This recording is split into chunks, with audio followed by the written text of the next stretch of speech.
Why did the quietest morning of her life feel like it was waiting to explode? The sun hung over the Afghan desert like a hammer made of heat. Sarah Mitchell pushed the broom across the cracked concrete of the shooting range, the bristles scraping through dust and shell casings that gleamed like dull brass coins. The air shimmered, mirage waves dancing over the targets in the distance. She had been at this job for 6 months, civilian contractor, maintenance crew, invisible to the uniforms she served beside. Back home in Ohio, they thought she was crazy. A war zone for cleaning, her mother had said, but the paycheck was 3 times what she could make waiting tables, and her brother's surgery wasn't going to pay for itself. Out here, surrounded by the clang of weapons and the shouts of men who carried war like a second skin, Sarah found a rhythm. Wake up at dawn, sweep, wipe, sort, endure, repeat. But that morning was different. The range was empty. No laughter, no drills, only the hum of distant generators and the endless wind sliding through chain-link fences. Sarah liked it that way, the silence. It was the only time she could almost forget where she was. She leaned on the broom handle for a moment, wiping sweat from her forehead with the back of her wrist.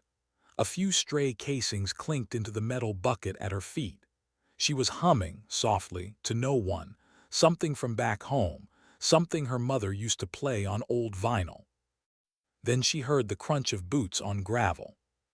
Sarah turned and saw him, a Navy SEAL, tall, sun-cut features, rifle slung across his back.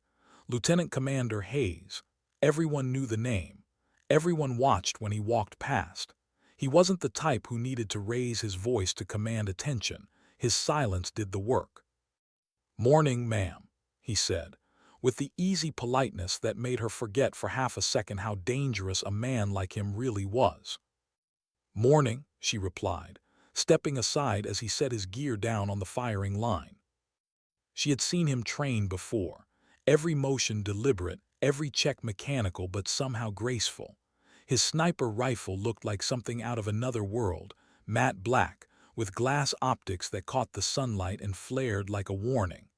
She watched quietly, pretending to focus on her broom. There was something mesmerizing about the calm precision of it all.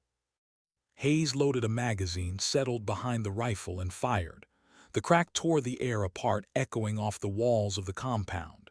Sarah flinched before she could stop herself, then smiled at her own jumpiness. He fired again, and again. Rhythm, control, breath, the kind of discipline that didn't need words. By noon, the silence of the morning had returned. Sarah was in the ammunition shed, counting boxes, when she heard it, a sound she had never heard on base before. Raised voices from the command post. Urgency, not routine. She froze. Even from this far away, she could tell something was wrong. Soldiers moved differently when it was routine. This was chaos being held by sheer discipline. Hayes had stopped shooting. Sarah stepped outside and saw him standing perfectly still, his head tilted slightly, listening to the distance. The air felt electric.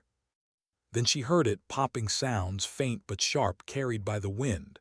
Not from the range, from beyond the walls. Gunfire, real gunfire.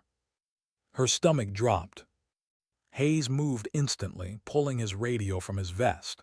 His voice was low but tight, his words clipped. Sarah couldn't make out the response, but she didn't need to.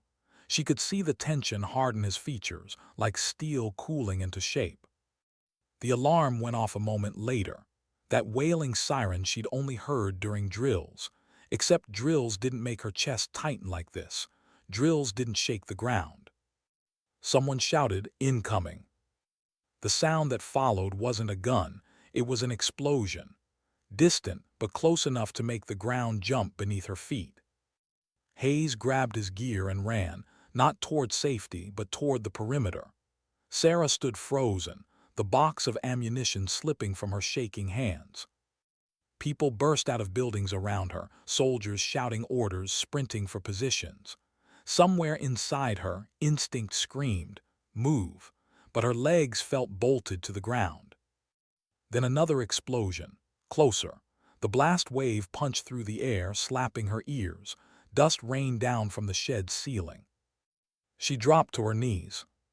When she looked up, she saw Hayes climbing a raised platform, setting his rifle into position with practiced calm. The entire compound had erupted into noise, gunfire, shouts, the growl of armored vehicles. But he was still, scanning through his scope like he'd been waiting for this moment all morning. Sarah backed toward the concrete bunker at the edge of the range. She had been through enough drills to know the protocol: find cover, stay down, wait. But this wasn't a drill. There was no officer walking around correcting posture, no stopwatch timing response. This was war, bleeding through the walls.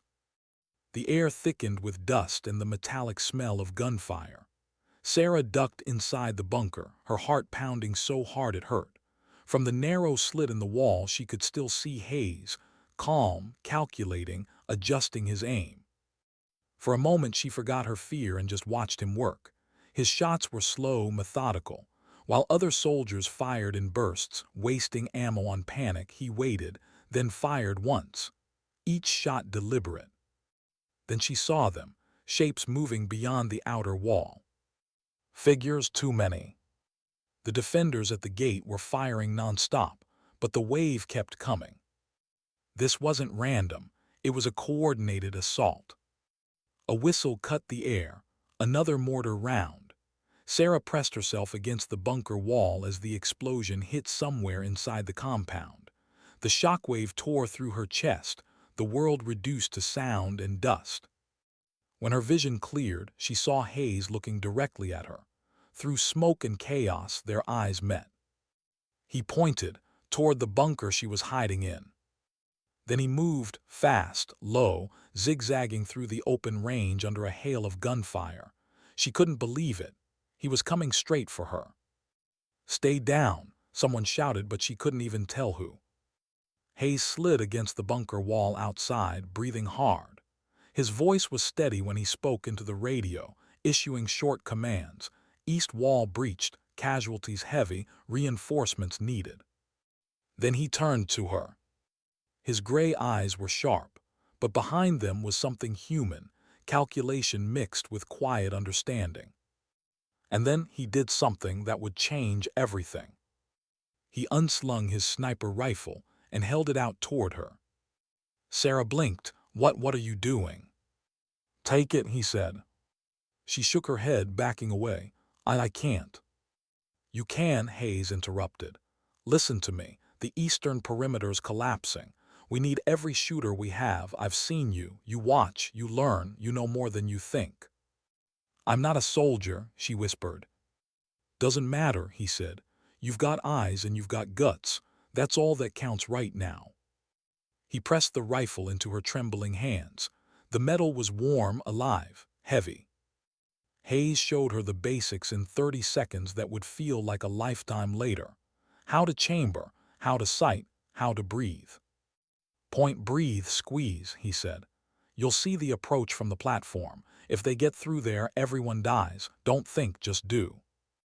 Before she could protest, he was gone, running toward the eastern wall with nothing but his sidearm, disappearing into smoke and chaos. Sarah stood there, the rifle in her hands, her mind screaming that this was impossible. She was just a cleaner. She had no right to hold a weapon like this. But outside, people were dying.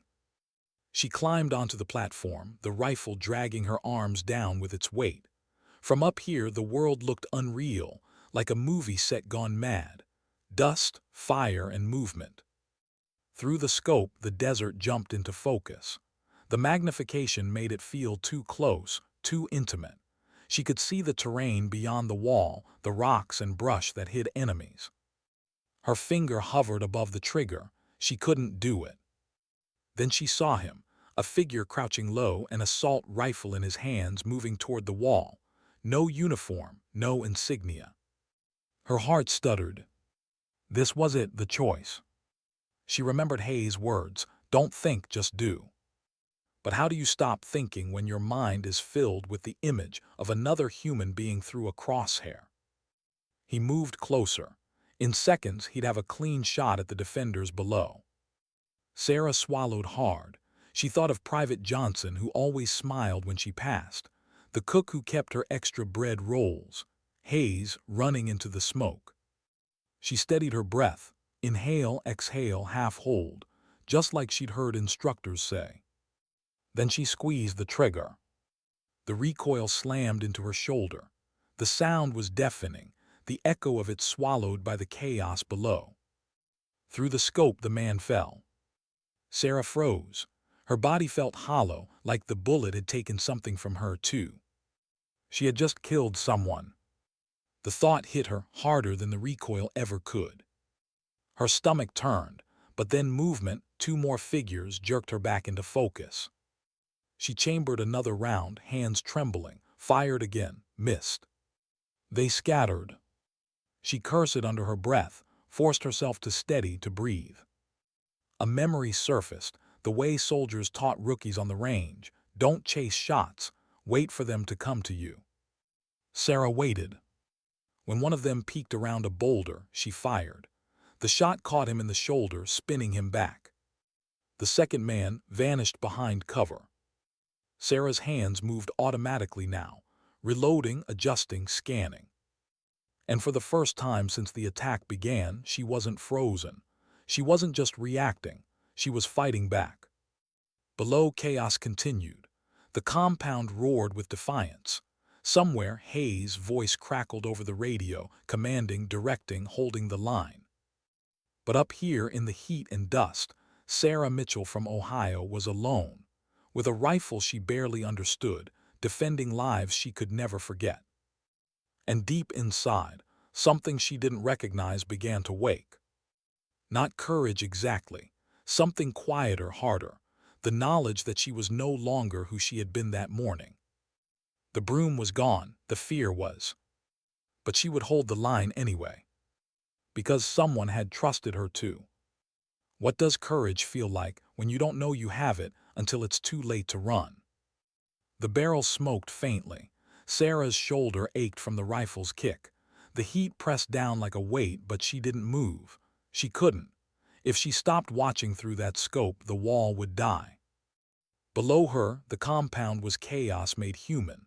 Soldiers shouting, running, bleeding, firing from behind half-collapsed barriers. Every noise blended into a single violent heartbeat that refused to stop. "Breathe," she whispered to herself. "Just breathe." Her hands trembled, slick with sweat, but her sight line stayed clear. The crosshairs cut across the rocks, searching. She found motion again, two insurgents crawling low through the sand, one carrying something long and wrapped in cloth. She didn't need to guess what it was. A launcher. Sarah centered the scope, exhaled, squeezed. The shot landed. The man folded instantly. The other dove behind a ridge, dragging the launcher away.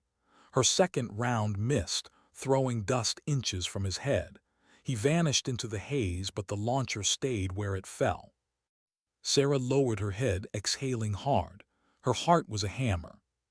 For a moment, all she could hear was the ring in her ears and the faint rattle of brass rolling across the concrete platform. Then, footsteps. Someone was climbing up beside her.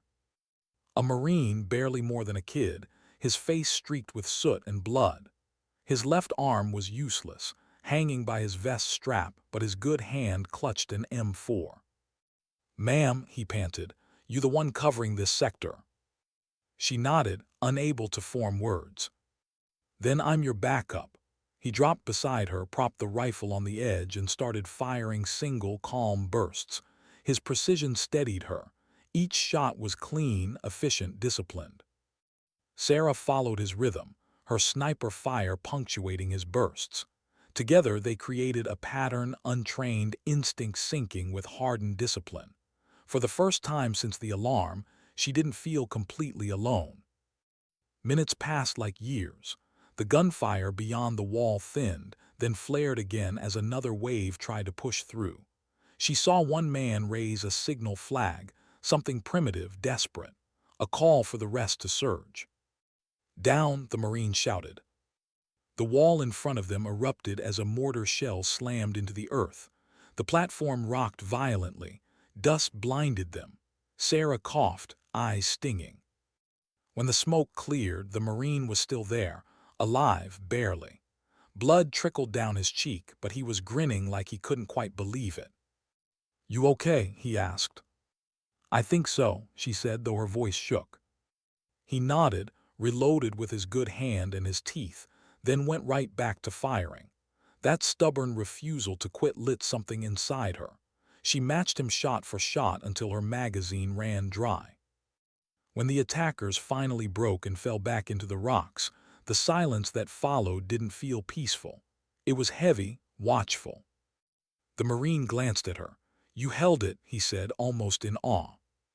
Sarah didn't answer. Her hands were blistered, her arms shaking from recoil and adrenaline. She watched him climb down the ladder, heading toward the medical tent, his rifle slung across his back like a badge of survival. She was alone again. And yet, not the same kind of alone she'd felt before. The sky had changed color. What had been blinding daylight was now bronze, choked with smoke. The world smelled of dust and gunpowder and something else, metallic, wrong. Through the scope, she saw the attackers regrouping farther out, dragging wounded, gathering weapons, planning. They weren't gone. They were adapting. A voice crackled from the radio clipped to her belt. She jumped. "Platform 2, report," came a calm, firm voice. "Hayes." Her throat was dry. She fumbled with the buttons until she found the right one. "Sector holding," she managed. "Minimal movement, multiple hostiles regrouping at 200 meters. There was a pause, then his voice again, low but steady. "Copy that, Mitchell. You did good." Mitchell, hearing her name in that tone, felt surreal, like a medal disguised as words. Then he added, "Stay sharp. This isn't over. Intel says we've got a second wave inbound. Air support's 30 minutes out. You hold what you can." 30 minutes. It might as well have been forever. The radio went silent. Sarah's fingers brushed the rifle stock. It was slick with her sweat, the edges digging into her shoulder raw. She adjusted her stance, blinked grit from her eyes, and focused back into the scope. The attackers were on the move again, 6 of them, spreading wide, covering one another. Mortar whistles screamed through the air. She ducked as explosions walked across the compound. Each one shook her bones, the air turning to shrapnel and fire. The last one hit so close that chunks of concrete peppered the platform. When it ended, she looked out and saw them, the 6 fighters sprinting toward the wall through the dust. They were close, too close. Sarah's hands moved on their own. She fired once, twice, 3 times. One went down, another stumbled. The rest kept coming. They reached the wall. She could see their hands, their packs, realized too late what they were doing, planting charges. Her radio screamed with chatter. She shouted into it, "Explosives at northeastern wall. They're planting." The reply came fast, desperate. "All teams engaged, no units free. Delay them however you can." However she could. She looked down at the rifle, then at the M4 the Marine had left behind. Her heart pounded as she grabbed it. She'd seen soldiers use it 1,000 times. Single fire, controlled burst, safety off. She crawled to the edge of the platform, aimed down at the men below, and squeezed. The rifle bucked. Bullets chewed through the dirt beside the attackers. They looked up, startled, hadn't expected fire from above. She adjusted, fired again. This time she hit. One man went down hard. Another stumbled backward, clutching his side. The others panicked, abandoning their task, retreating toward the rocks. She emptied the magazine before she realized it. Her ears rang from the noise, the recoil bruising her hands. For a long moment, no one moved. Then she saw them running, retreating into the desert haze. She stopped the breach. Sarah leaned back against the barrier, breathing hard. Her vision swam. The weight of what she'd just done pressed on her chest like another kind of armor, one that didn't protect, only reminded. She had killed again. And she would do it again if it meant keeping them out. Her radio hissed. "Mitchell," Hayes said, "status." She swallowed hard. Charges stopped, walls intact. There was silence, then his voice softened. You saved that wall, you saved us. Sarah didn't feel saved, she felt hollow. The smell of burning fuel carried on the wind. She looked toward the center of the compound. The medical tent was half collapsed, staff scrambling to move patients. The water tower was gone, split in half. She pressed a hand to her chest. Her heartbeat was too fast, uneven. For a second she thought she might faint. Then movement below caught her eye, figures in American uniforms dragging wounded away from the breach. She recognized Hayes among them, barking orders, his face streaked with grime. He moved like a man who didn't notice fear, because he'd lived with it too long. Sarah stayed at her post, covering their retreat until the line reformed. Every time she thought she could rest, she caught a glimpse of movement through the haze and fired again. Minutes or maybe hours passed before she saw Hayes climbing toward her. He reached the top of the platform, chest heaving, eyes scanning the field. "Any hits?" he asked, voice hoarse. "No," she said, "just tired." He glanced at the ground below, at the bodies near the wall, at the shattered concrete, then back at her. "You did more than anyone had the right to ask," he said quietly. "That breach should have been open. It's not. That's on you." Sarah stared at him. "I'm not sure I can do it again." "You can," he said simply. "You already did." He crouched beside her, pulling spare magazines from his vest and laying them on the floor between them. "We're low on ammo everywhere," he said. "I've got to redistribute. Hold this line as long as you can." He placed a hand briefly on her shoulder. The touch was grounding, solid, human. Then he was gone again, sprinting toward the command post. Sarah reloaded the M4, set the sniper rifle beside her, and watched the horizon. The desert shimmered, heat bending the light. She knew they'd be back. Her hands stopped shaking. Her mind didn't. She thought of her brother, the hospital bed waiting back home. She thought of her mother's voice over the phone. "Be careful, baby. They say those places are dangerous." She thought of the broom she'd left leaning against the wall that morning, the dustpan half filled with casings. That life, the quiet, safe, unimportant life, was gone. Through the haze, more movement, dozens now, the second wave. She whispered to no one, "Come on, air support." But the radio was silent. The sun burned hotter, the air shimmered, and the ground began to tremble again. Sarah raised the rifle, exhaled, and set her finger on the trigger. Because no one else was coming yet. And she wasn't going to let this wall fall. How long can a heartbeat drown out the sound of war? Sarah's world had shrunk to the narrow frame of her rifle scope. Everything beyond it was noise, the screams, the explosions, the wind cutting through the cracks of the bunker wall. Inside that circle of glass, there was only motion and decision. The second wave had come harder, smarter. They'd learned. No longer charging in blind, they moved in coordinated bursts, one suppressing while another advanced. Dust clouds rose from their boots, turning the desert into a moving storm.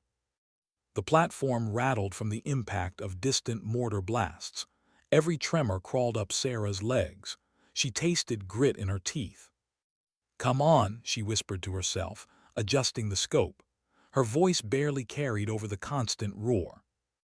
The radio hissed, static, then Hayes's voice, calm, measured, impossible.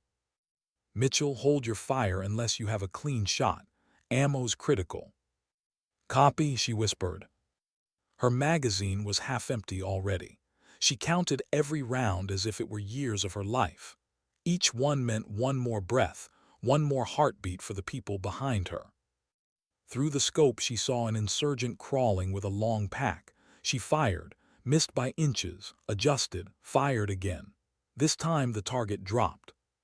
Sarah felt nothing, not relief, not pride, just necessity. But necessity has a cost. Her arms trembled with exhaustion. Her throat burned. She'd been breathing dust for hours. Below, medics dragged bodies toward what was left of the medical tent. The compound looked less like a base now and more like a scar on the desert, torn, blackened, and bleeding. Hayes's voice cut in again. East wall's holding, south's bad, we're moving reserves. How bad? Sarah asked, not sure she wanted the answer. Silence for a few seconds then. We're losing it. That was all he said. Sarah looked down at her remaining ammo, 2 magazines. 60 rounds. She might have minutes, maybe less. The ground shook again, harder this time. Something exploded near the motor pool. Through the smoke, she saw silhouettes running, carrying boxes. Supplies, ammo, anything salvageable. And then movement. A cluster of enemy fighters broke from cover, sprinting straight for the northern gap. Too many. She couldn't take them all. She aimed at the lead and fired. He went down. The second tripped over him. The third raised his rifle, and she saw the muzzle flash. The bullet snapped past her ear. She ducked. Concrete chipped beside her face. Her heart was pounding so hard it blurred her vision. Then another flash from the rocks. She rolled to the side just before a burst of rounds hit the spot she'd been in. Fragments stung her cheek, drawing blood. Sarah gasped and pressed her hand against her face. The sting brought her back.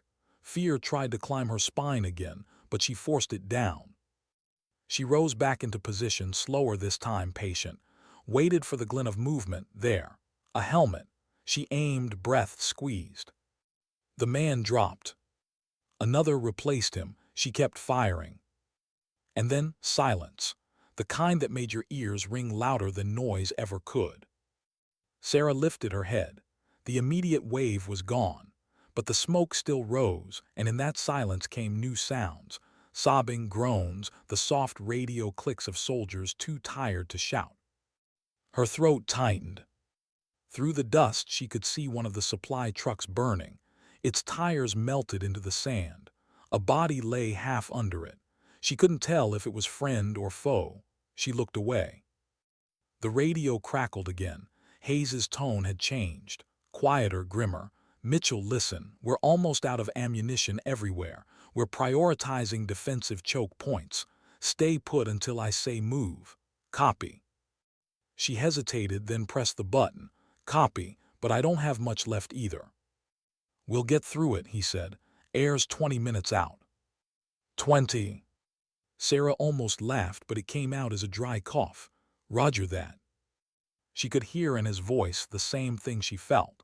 The thin thread of hope they were pretending was certainty. Her breathing slowed. She tried to focus on anything human. She thought of her brother, the hospital smell, the way he'd smile at her even when the pain made him pale. Don't worry, Sarah, he'd said once. You're the tough one. A gunshot snapped her back. The wall below lit up with muzzle flashes again. They were trying to climb over. Sarah grabbed the M4, leaned out over the edge, and fired in short bursts. The rhythm returned, shoot, breathe, reload. The body remembers even when the mind is breaking. Her shoulder burned. The rifle grew hotter with every shot. She stopped counting kills, stopped trying to remember faces. They weren't people anymore, they were momentum, and she was friction. Then suddenly, someone grabbed her ankle.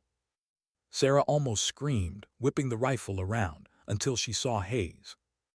He climbed up fast, ducking behind the barrier beside her. His face was streaked with ash, uniform torn, one sleeve dark with blood. Status, he barked. 2 mags, she said. No visual on next wave.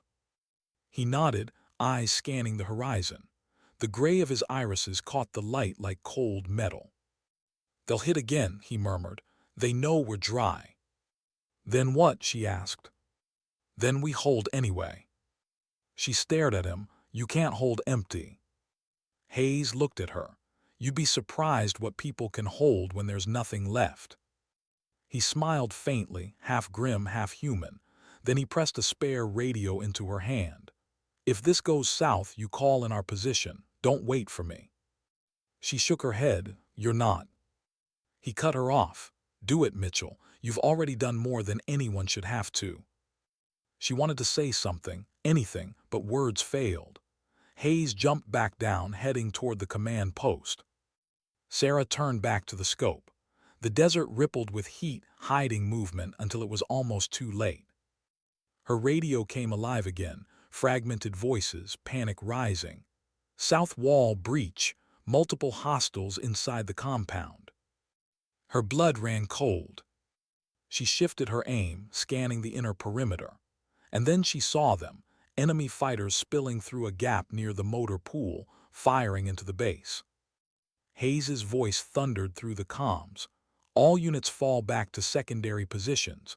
Tighten the perimeter. Sarah felt her stomach drop. That meant abandoning outer posts, including hers. But before she could move, a new sound rose over the chaos. Distant at first, then growing louder. The deep thumping of rotors. Helicopters. Her breath caught. Hayes, I hear them. Not yet, he warned. They're still out, hold position. Through the smoke, she could see soldiers running, some toward the fight, some away from it, dragging wounded. She turned back to the rifle, fired at shadows near the breach, missed, fired again, hit. The weapon clicked empty. That sound, dry, hollow, was the loneliest sound she'd ever heard. Her last magazine was gone. She stared at the rifle, then at the horizon where the sun was beginning to bleed into orange. The attackers were advancing again, confident now. They must known the firing had slowed. They moved in the open, reckless. Sarah picked up the M4, checked it empty too. For the first time since it began, she had nothing left. She could hear Hayes's voice on the radio again, short, sharp commands. But her ears were ringing with another sound. The wind. She stood on the platform, staring down at the desert. The men below were coming fast, 30, maybe 40 strong. The compound's return fire was scattered, sporadic. The defense was crumbling. Sarah's knees weakened. She wanted to sit, to close her eyes. Instead, she straightened her back. Her hands were shaking, but she gripped the rifle anyway, even though it was useless. If they reached the wall, that would be the end. But she wasn't going to hide. She looked toward the sky again. The thumping was louder now, closer. And then over the horizon, a dark shape cut through the haze. A helicopter, 2, 3 coming low fast, their rotors kicking up storms of sand. Sarah laughed, half sob, half relief. Hayes, she said into the radio, they're here. Hold that thought, he replied, and she could hear the smile in his voice even through the static. The first Apache fired. The chain gun thundered. Explosions rolled across the desert as missiles found their marks. The attackers scattered like shadows under a floodlight. Sarah dropped to her knees, covering her head as debris rained down. The air filled with the roar of engines, the scream of rockets, the final, unstoppable sound of survival arriving at last. When it ended, the silence that followed felt foreign, too big, too empty. The battle was over.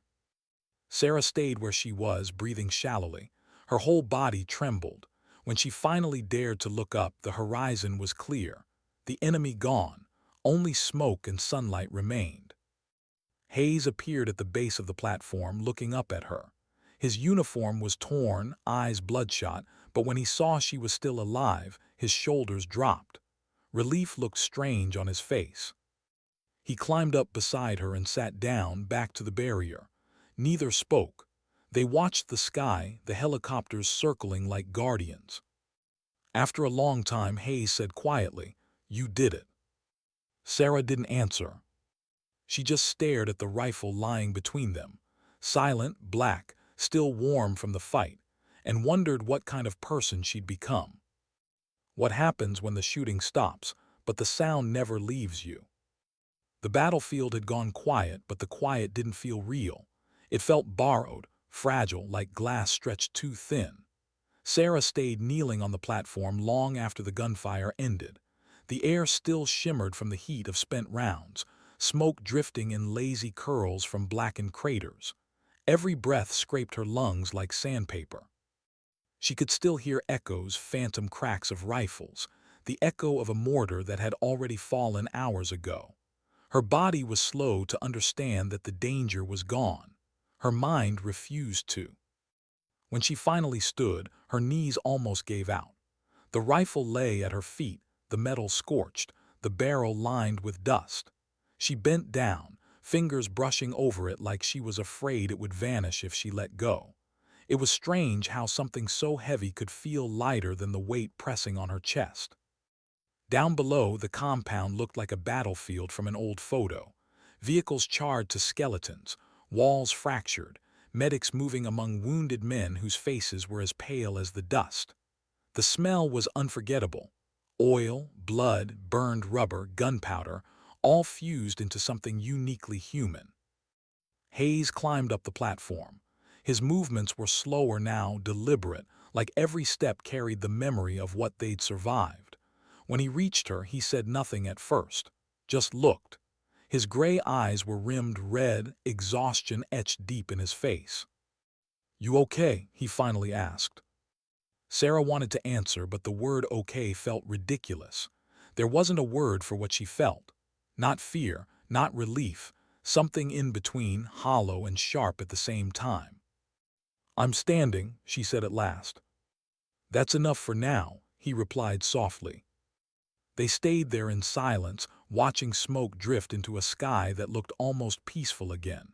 It felt wrong, the way nature could erase chaos so quickly. Hayes finally spoke again. "We lost 12, 8 wounded, 4 gone, could been everyone." Sarah's throat tightened.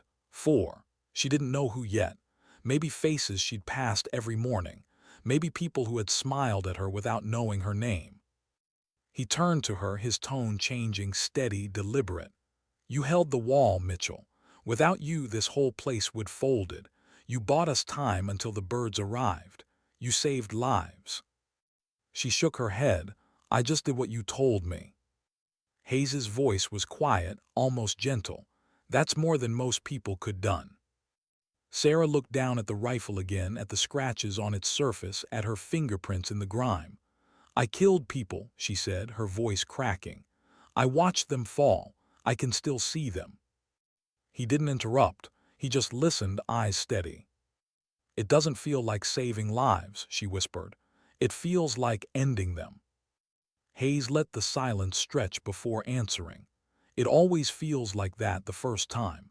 If it ever stops feeling like that, that's when you should worry." His words sank in, heavy as the desert heat. He crouched beside her, checking the rifle with practiced movements. Then he slung it over his shoulder and looked at her one last time. "Go to medical, get checked out. You might not feel the damage yet. Adrenaline hides a lot." Sarah wanted to argue, to insist she was fine, but she couldn't. Her body was trembling. Her hands wouldn't stop. She followed him down the ladder. The compound was alive again, not with panic, but with grim purpose. Soldiers were dragging hoses to douse fires, securing the breaches with sandbags, gathering what ammunition was left. Every face carried the same expression, disbelief that they were still breathing. The medical tent was a world of noise and blood. Medics worked in triage lines, shouting vitals, wrapping tourniquets, stitching wounds under the harsh glare of portable lamps. Sarah stood in the doorway, frozen. "Hey," a young medic waved her over. "You injured?" "I don't think so," she said, though her voice sounded far away. He gave her a quick scan, pulse, pupils, coordination. "You're in shock," he said simply. "Sit down, drink water, don't go anywhere until someone clears you." She sat on a folding cot and tried to breathe. Her ears were ringing. Across the tent, she saw Private Johnson, the young Marine who had climbed the platform beside her. His leg was wrapped in bandages, but he was alive, talking to another wounded man. When he noticed her, he lifted his hand and gave a shaky thumbs up. She managed a smile. It didn't reach her eyes. Her gaze drifted to the far corner of the tent, to the 4 black body bags lined against the wall. The sight froze her. That was the cost. 4 families who'd soon get the call. 4 sets of loved ones waiting on the other side of the world for a knock on their door. Sarah's breath caught. She looked away, pressing her hands together until her knuckles whitened. After a while the medic returned. "You're clear," he said, "physically anyway." She nodded, not trusting her voice, and stepped outside. The light burned her eyes. The compound was quieter now, the kind of quiet that follows exhaustion. Soldiers were moving slower, talking in low voices. Somewhere, someone laughed, a short, brittle sound that didn't belong. Sarah walked past the mess hall, past the armory, until she reached her quarters. Her hands were still shaking when she unlocked the door. Inside, everything was exactly how she'd left it. The neatly made bed, the folded clothes, the photo of her family on the nightstand. The normality of it broke her. She sat on the bed and stared at her hands. The dirt under her nails wasn't just dirt anymore. It was the residue of everything that had happened, the kind that doesn't wash off. She leaned forward, elbows on her knees, and for the first time since the attack began, she cried. Quietly, uncontrollably. Minutes passed, or maybe hours. A knock came at the door. She wiped her face quickly and called out, "Come in." A woman entered, uniformed, calm, with a clipboard in hand. "Ms. Mitchell, I'm Captain Williams, Psych Services, just here to check in." Sarah nodded, trying to straighten up. "I heard about what you did today," Williams said gently. "You probably don't feel like talking, but I'd like to make sure you're processing what happened in a healthy way." Sarah let out a short, humorless laugh. "Healthy? I don't think that word fits here." Williams pulled up a chair and sat across from her. "Maybe not today, but talking helps. You want to tell me what you remember." At first, Sarah didn't, but once the first words came, she couldn't stop them. She told her everything: the broom, the silence, the boots on gravel, the moment Hayes handed her the rifle, the shock of the first shot, the face of the man in her scope, the weight that still clung to her shoulders. Williams didn't interrupt. She just listened, nodding occasionally, eyes soft but steady. When Sarah finally ran out of words, the psychologist spoke. "What you're feeling is normal. You experienced trauma and your brain is still trying to understand it. The guilt, the disbelief, even the numbness, all of it means you're still human." Sarah looked down. "It doesn't feel human." "That's because you're trying to fit what happened into a world that isn't built for it," Williams said. "It takes time. You'll need to talk maybe more than once. You'll need rest. But you're not broken, Sarah. You survived." The words hung in the air like fragile glass. When Williams left, Sarah lay back on the bed and stared at the ceiling. The tent outside rustled in the wind. Somewhere, someone was hammering boards into a broken wall. She closed her eyes and saw it all again: the smoke, the men running, the first body through her scope. She tried to push it away, but the memory clung to her like heat. At some point, exhaustion won. When she woke, the room was dark, and for a moment she didn't know where she was. Then she heard distant voices, the faint hum of generators, and remembered. She walked outside. The sky was clear now, a cold wash of stars stretching endlessly over the desert. The fires had been put out. The air smelled like wet ash. The compound was still alive, barely but alive. She saw Hayes near the command post, speaking with officers. His shoulders were slumped but unbroken. When their eyes met, he gave a small nod, nothing grand, just acknowledgement between two people who had stood on the edge together. Sarah turned toward the distant wall she had defended. It looked ordinary now, patched with sandbags and metal plates, but she knew what it meant, what it had cost. She whispered to herself, "I'm still here." The words didn't feel triumphant. They felt sacred. Sometimes survival isn't victory. It's just the proof that you're still capable of standing in the ruins and remembering. What happens when the war doesn't end? It just changes shape. Sarah hadn't fired a weapon in 3 days. Not because there weren't drills to attend or walls to reinforce. There were plenty. But because every time she picked up a rifle, her hands forgot how to stay still. The compound had returned to its version of normal. Soldiers moved with quiet purpose, fixing what was broken, burying what couldn't be saved. The smell of smoke still hung faintly in the air, impossible to wash out. The wall she defended was now rebuilt, smoother, stronger. You could walk past it and never guess it had once been the front line of a siege. Only Sarah knew how loud that wall could be when it screamed. She spent most of her hours helping in the supply yard, counting crates, moving ammunition, anything that didn't involve shooting or thinking too much. The rhythm of lifting and stacking helped her feel human again, one repetition at a time. Hayes checked in occasionally, never saying much. He'd stop by, hand her a clipboard, give her an update, and walk away. But there was something in his silence, respect, maybe even protection. He seemed to know she didn't want words. Sometimes she'd catch him standing by the wall, staring out toward the horizon like he expected the desert to come alive again. He always had the same look, that quiet readiness that doesn't fade when the battle's done, only hardens. She had that composure, that ability to fold trauma into discipline. But she wasn't built like him. At night she dreamed of the platform, the sound of gunfire, the sudden stillness after each shot. Sometimes she woke with her hand reaching for a rifle that wasn't there. When morning came, she'd dress, drink black coffee, and tell herself, "Today I'm fine." It was a lie that kept her functioning. Then one morning, she was assigned back to the range to clean up again. Full circle. When she arrived, the sun was already high. The sand shimmered with heat, and the air smelled of oil and dust. She stood for a long time before stepping forward. The range looked different now, rebuilt, tidy, quiet. No bullet holes in the walls, no shattered glass, no echoes of chaos. Yet the moment she stepped onto the platform, something inside her shifted. The memory hit like a slow wave. The weight of the rifle, the taste of fear, the way her heart had tried to leave her chest.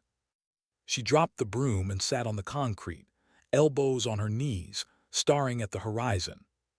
She didn't cry this time. She didn't need to. The desert had a way of absorbing pain. A shadow fell across her face. Hayes stood a few feet away, his expression unreadable. "Didn't think you'd come back here," he said quietly. "I almost didn't." "Why did you?" Sarah shrugged. "I don't know, maybe because I need to." Hayes nodded slowly, stepping up beside her.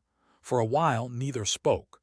The wind moved softly through the range, stirring the empty casing still embedded in the sand.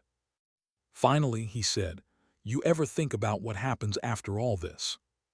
Sarah glanced at him. "After?" "Yeah, when the rotations end, when you go home." Home, the word sounded strange in her mouth. She thought of her brother, the hospital bed, the tubes, the machines that hummed like distant artillery. She hadn't spoken to him since before the attack, not because she didn't want to, but because she didn't know how to explain what she'd become. "I don't know what home even means anymore," she admitted. Hayes gave a small nod. "That's the hardest part. You come back, but part of you stays here, the part that knew what it meant to be alive when everything else was chaos." He leaned against the barrier, eyes on the horizon. "But you find a way to live with it. You learn to carry the weight without letting it crush you." Sarah studied him. "How long have you been carrying yours?" He smiled faintly. "Long enough to know it never really goes away, it just gets quieter." They stood there for a while, watching the heat ripple off the dunes. Then he said, "Command's redeploying me. Tomorrow." The words hit harder than she expected. "You're leaving." "Yeah, another post needs a forward coordinator. New zone, same story." Sarah nodded, trying to keep her voice steady. "Of course, that's what you do." He looked at her then, not as a commander, but as someone who understood too much. "What you did, Mitchell, that's what soldiers remember. Doesn't matter what rank, what title. It's the moments like that wall that define people." She didn't answer, she couldn't. The lump in her throat was too heavy. When he left, she sat alone again on the platform until the light started to fade. The sky turned the color of copper, the kind of dusk that felt older than war. She closed her eyes and whispered, "I held it." The words weren't proud, they were a confession. Later that night she couldn't sleep. She went to the mess hall, poured herself a cup of lukewarm coffee, and sat near the window. Outside, the campfires flickered where guards rotated shifts. The hum of generators filled the silence. She pulled a small notebook from her pocket, the one she'd used before deployment to jot reminders and small pieces of home. Grocery lists, addresses, fragments of poems she used to like. She hadn't opened it since the attack. On the first empty page, she wrote, "4 names I don't know saved me." Then after a pause, she added, "I saved others too. I think that counts." The pen shook in her hand, but she kept writing, not to remember but to understand. She wrote until her eyes blurred. Then she tore the page out, folded it carefully, and tucked it inside her vest pocket. The next morning she watched Hayes leave. His convoy rolled out at dawn, kicking up a trail of dust that caught the light like smoke. He turned once, gave a short nod, then disappeared into the horizon. The compound felt emptier after that.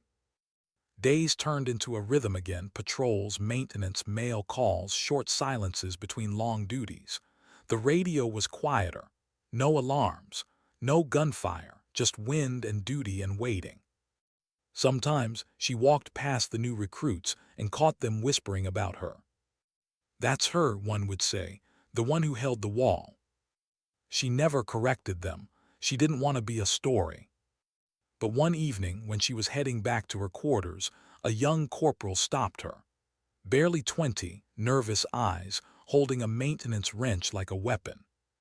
"Ma'am," he said awkwardly, "I just wanted to say you give the rest of us hope. When things get bad, we think of that day." Sarah blinked, unsure how to respond. "You don't need to," she said quietly. He hesitated. "Maybe not. But I think we all need someone to remember how bad it can get and that we still make it through." Then he saluted and walked away. She stood there long after he left, staring at the horizon again. The stars were out early, scattered and cold. Her heart felt strange, heavy and light at the same time. That night she dreamed of home again, but differently this time. She dreamed of her brother standing on a porch, sunlight behind him, smiling. He wasn't sick in the dream. He was whole. When she woke, the dawn was pale and soft. She dressed quietly, went back to the range, and stood on the same platform where she'd fought. She could still see the faint outline of the cracks where bullets had chipped the concrete. She placed her hand over them, closed her eyes, and took a breath. The air was cool, the world was still. Maybe healing didn't mean forgetting. Maybe it meant remembering without falling apart. For the first time, she believed she might. Why does peace feel heavier than war? Sarah didn't know how many days had passed. Out here, time blurred, a mix of sunrises, maintenance reports, drills that never happened, and long silences in between. The compound was quieter now, almost eerily so. The walls were solid again, the scars buried under new paint and steel. But the silence made her restless. Some nights she'd wake from half-dreams where the desert still echoed with gunfire, where the rifle still kicked against her shoulder and Hayes's voice still called out orders she couldn't quite remember. She'd sit up, hands shaking, and realize she was safe, alive, whole. And yet not. The morning it came was like any other. The sun burned through the horizon with that merciless Afghan clarity. Sarah was in the mess tent, sipping coffee that tasted like scorched sand, when a corporal walked in holding a clipboard. "Mail drop," he said. Sarah blinked. Mail felt like a relic from another life.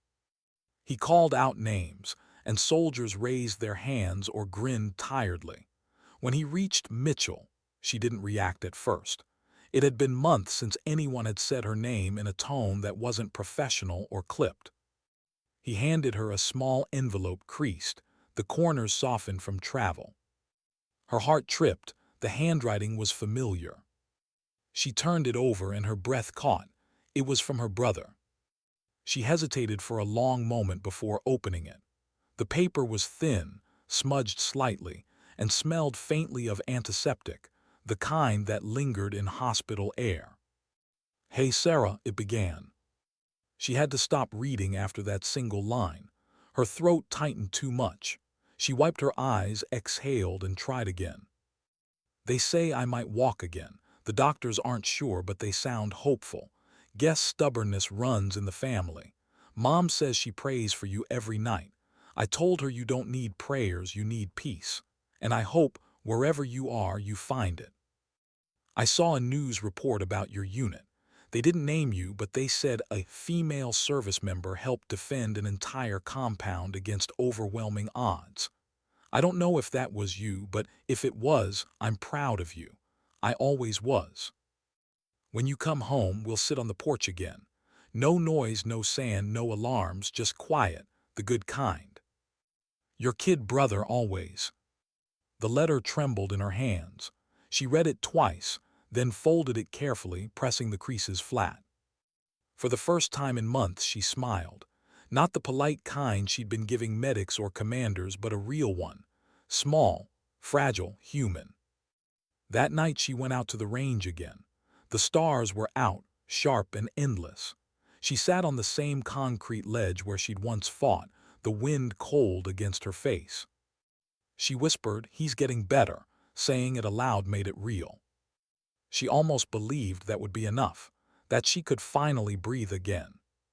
But peace has a way of testing people who earned it. 3 days later, a dust storm rolled in. Visibility dropped to nothing. The sky turned the color of rust. The compound locked down, no patrols, no movement, just huddled tents and the howling wind. Sarah sat inside the command post, listening to the storm batter the metal walls. Hayes's replacement, lieutenant, paced the floor, tapping his fingers against the radio. "Still no signal," one of the comms officers asked. Shook his head. "Nothing. The storm's blocking half our satellites. If anyone's out there, they're blind." Sarah frowned. "Anyone's out there." He hesitated, then sighed. "2 convoys scheduled for return tonight. Supply and med haven't checked in. Probably fine, just delayed." But his tone betrayed him. It wasn't fine. Hours crawled by. The wind screamed like an animal outside.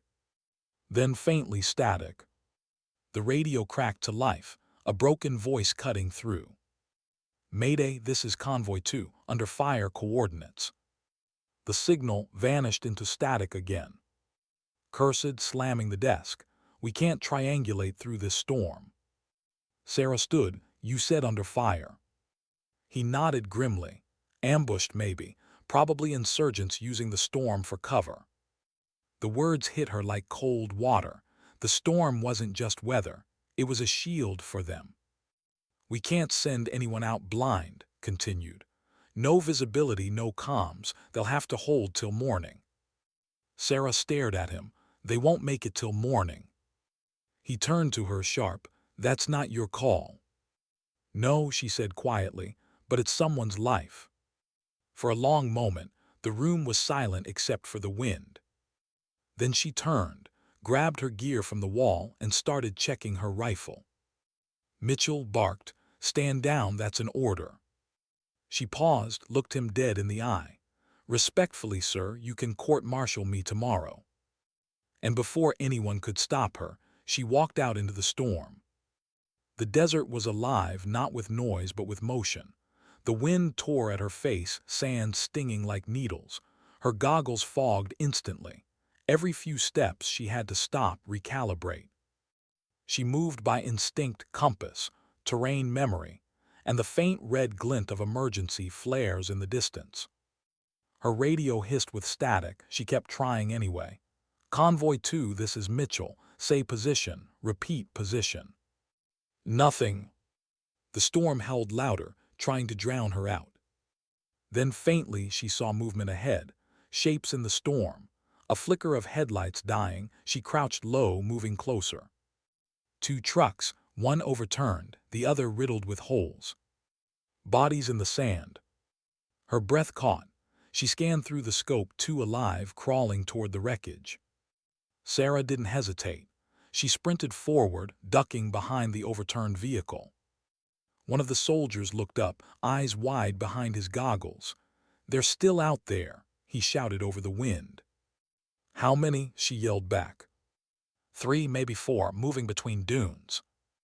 Sarah turned toward the storm.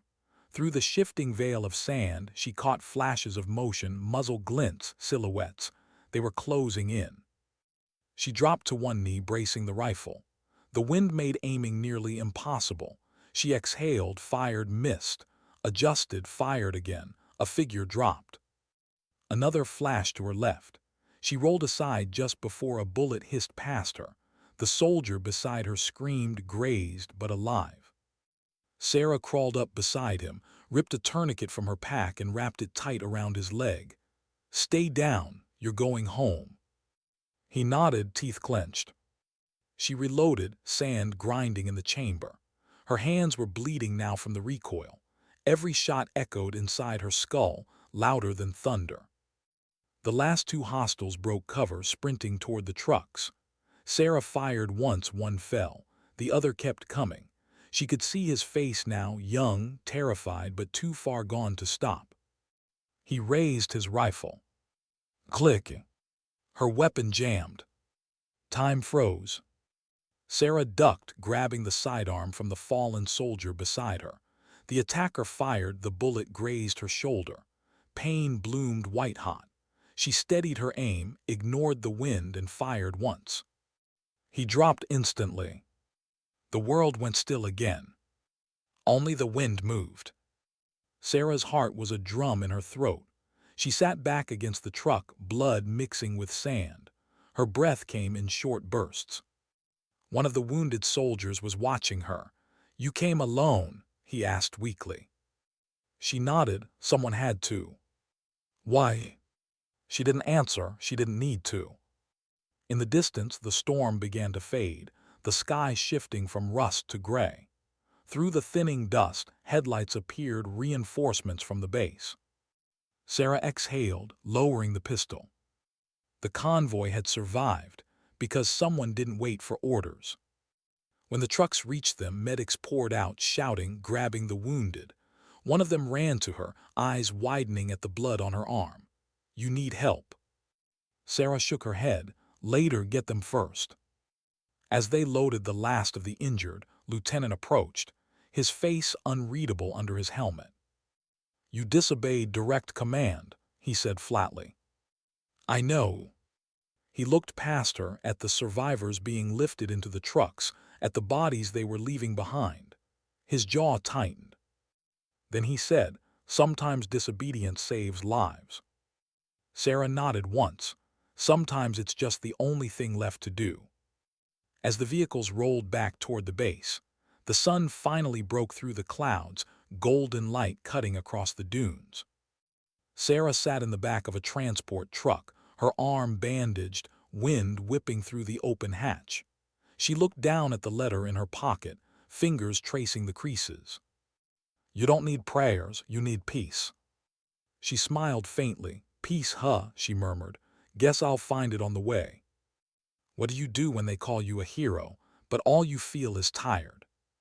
The return convoy rolled through the compound gates just before dawn. The desert was quiet again, but not peaceful, the kind of quiet that follows too much noise, when your heartbeat still expects the next explosion. Sarah sat in the back of the lead vehicle, her right arm bandaged tight, uniform caked in dust. The medics had tried to make her rest, but she refused until every wounded soldier from the ambush was accounted for. 2 dead, 4 alive. It wasn't victory, but it was something. As they entered the compound, soldiers emerged from tents and barracks, squinting into the gray light.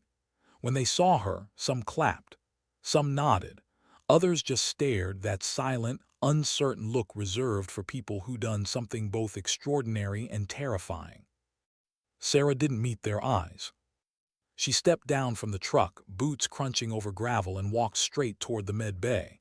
A medic intercepted her halfway. "Ma'am, your wound needs—" "I'm fine," she cut him off. He looked at her bandaged arm. "You're bleeding through it." Sarah stopped, looked down. He was right, the white gauze had turned dark at the edges. "10 minutes," she muttered, "then I'll come back." She kept walking. The command post doors opened before she reached them. Lieutenant stood there, arms folded, expression unreadable. "Inside," he said. Sarah followed him in. The air inside was cooler, smelling faintly of coffee and sand. Stood behind the desk for a moment before speaking. "You disobeyed orders." "I did." "You left the compound alone during a blackout storm." "Yes." "You engaged multiple hostiles without support." Sarah nodded and got the convoy back alive. Stared at her for a long moment. His jaw flexed once, then he sighed. "You understand what happens if I file this?" "I do." He walked around the desk and stopped in front of her. "You know what happens if I do?" Sarah's eyes met his. "You lose your rules." Exhaled, looking past her at the window. The dawn light made sharp lines across his face. "We can rebuild walls, resupply weapons, but we can't rebuild the people who break for us. You're one of them, Mitchell. Don't mistake that for immunity." She said nothing. Finally, he nodded once. "Report to medical. After that, take 48 hours off duty. That's an order." Sarah almost smiled at the irony. "Yes, sir." As she turned to leave, he added quietly, "And Mitchell, I read the report from the convoy survivors. They said you didn't hesitate. Not once. You might call that recklessness. I call it something else." "What's that?" "Instinct." She paused at the door. "Instinct gets people killed." "Sometimes," he said, "but sometimes it's the only reason anyone lives." The med bay smelled like antiseptic and metal. A young medic, she couldn't have been older than 20, Sarah's shoulder wound with careful hands. "Lucky," the medic murmured. "Quarter-inch higher and you'd have lost the arm." Sarah didn't answer. She was watching the white fabric absorb the faint crimson seeping through. "You've seen a lot," the medic said softly. "Most people shut down after something like that. You didn't." Sarah looked at her. "You ever been in a fight?" The medic smiled sadly. "Only against sleep." When she finished, Sarah stood and pulled on her jacket. Her movements were slower now. Every muscle felt like rusted metal. Outside, the compound buzzed with quiet activity. The storm had passed, leaving everything coated in fine red dust. She walked aimlessly for a while, not sure where she was going until her boots brought her again to the range. The broom she'd left days ago leaned in its corner, exactly where it had been. The sight made her laugh under her breath. She picked it up, turned it over in her hands.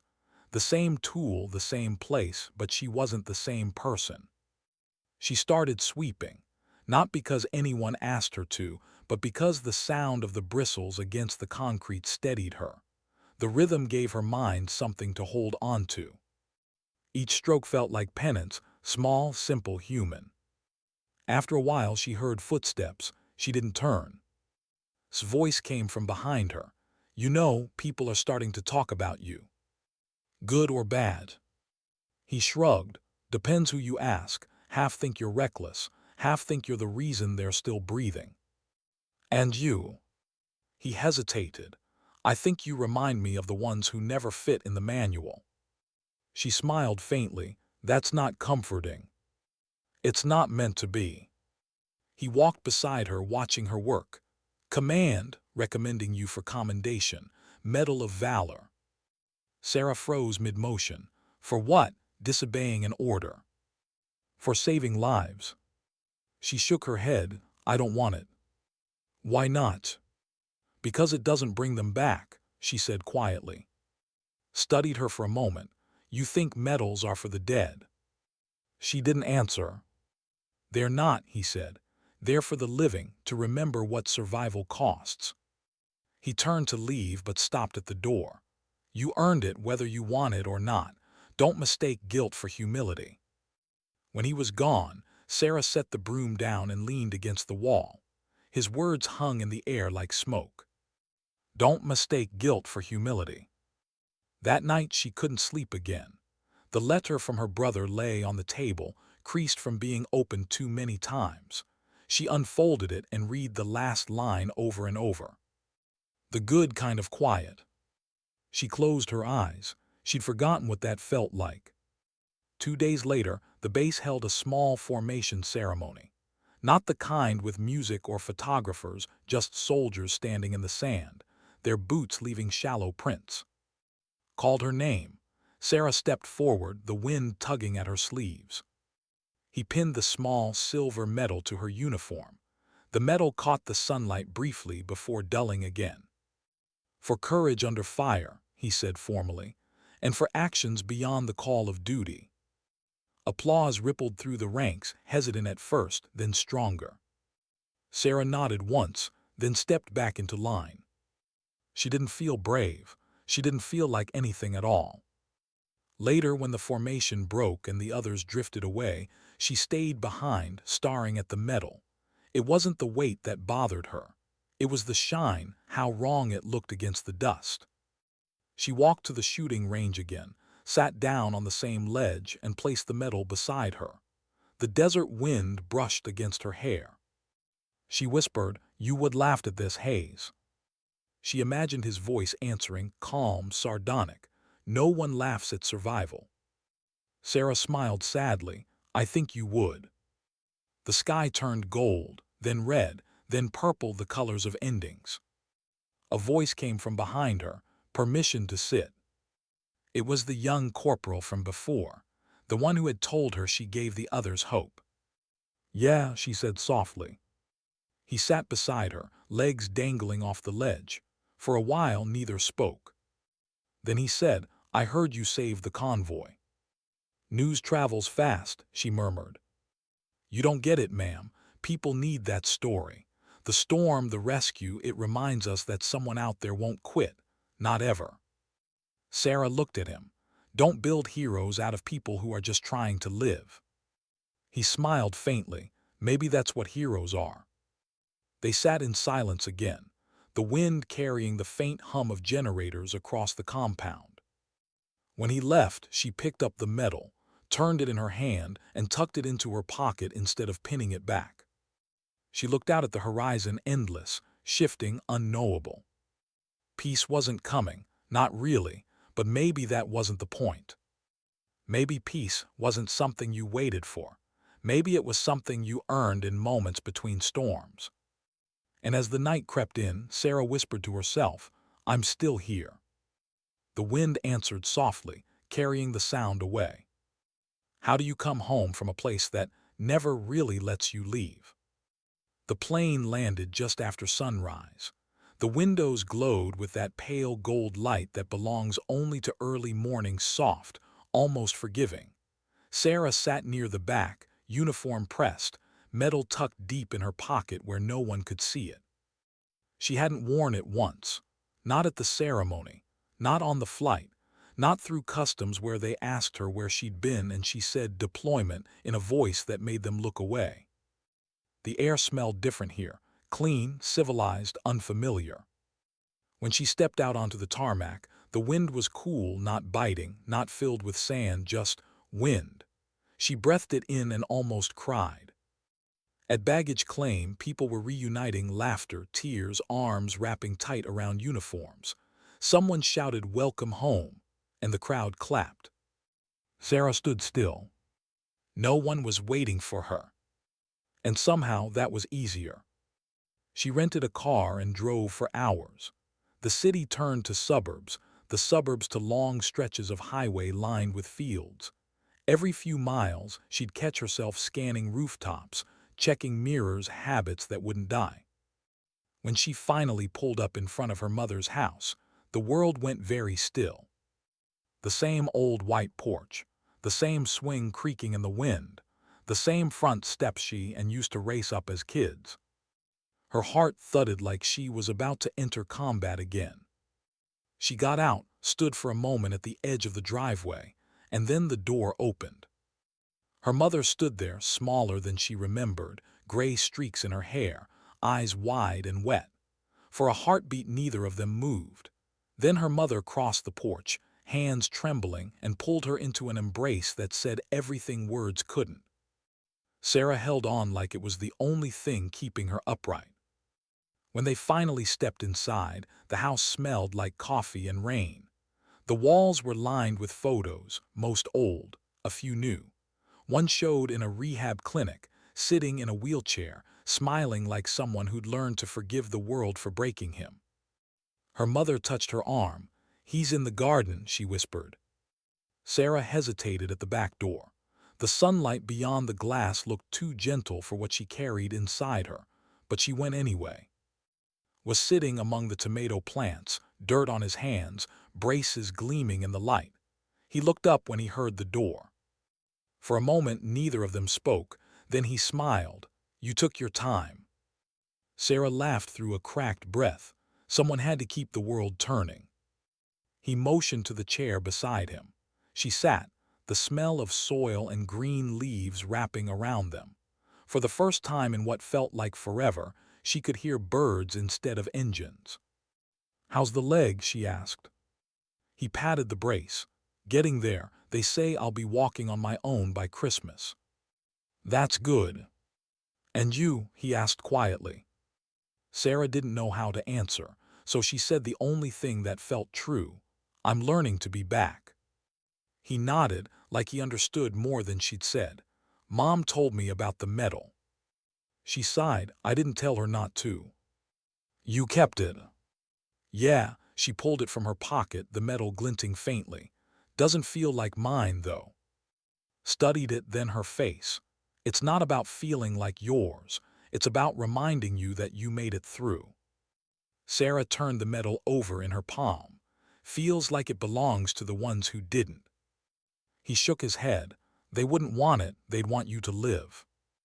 The words hit harder than she expected. She looked out at the sky, so blue, so calm, and for a second she saw the desert again. The platform, the smoke, Hayes standing beside her, smiling faintly before vanishing into dust. "I still see it sometimes," she said softly. "The wall, the faces, the silence after." His voice was gentle. "Then don't fight it, remember it. You can't carry something that heavy by pretending it. Gone." She nodded, blinking hard. "You sound like you've done this before." He smiled.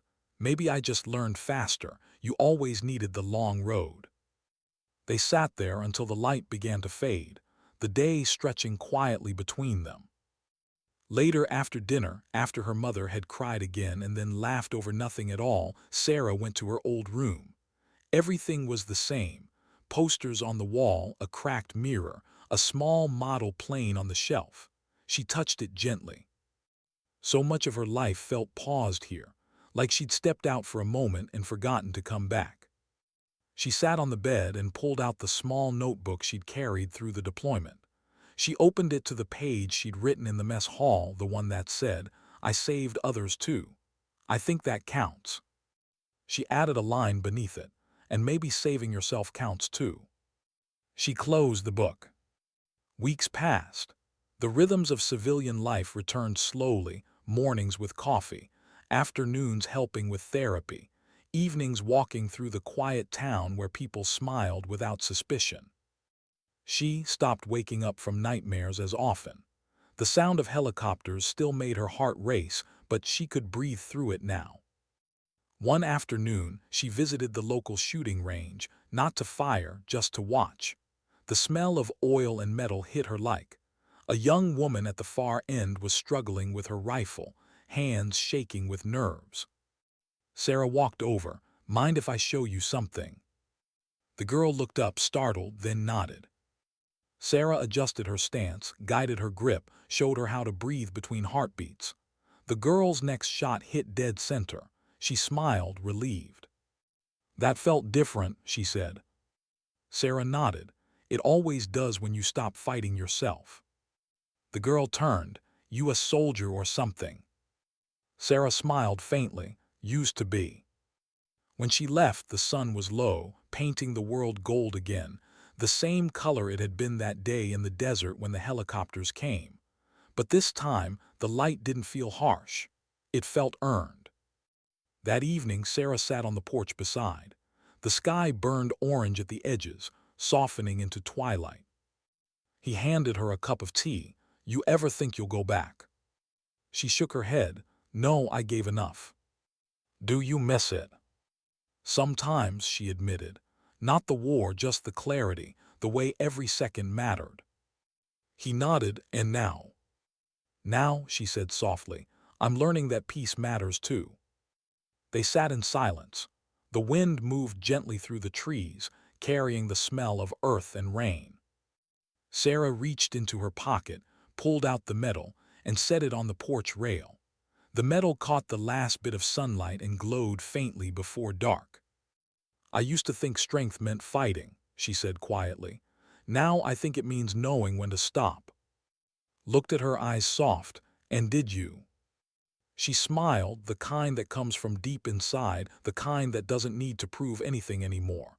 "Yeah," she said, "I finally did." The night grew still around them. Crickets began to sing. Somewhere far away, thunder rolled soft, distant, harmless. Sarah closed her eyes, letting the sound fade into memory. Because sometimes strength isn't loud. Sometimes courage isn't a shout in battle. It's the quiet choice to live after it's over. And sometimes dignity doesn't speak. It simply acts.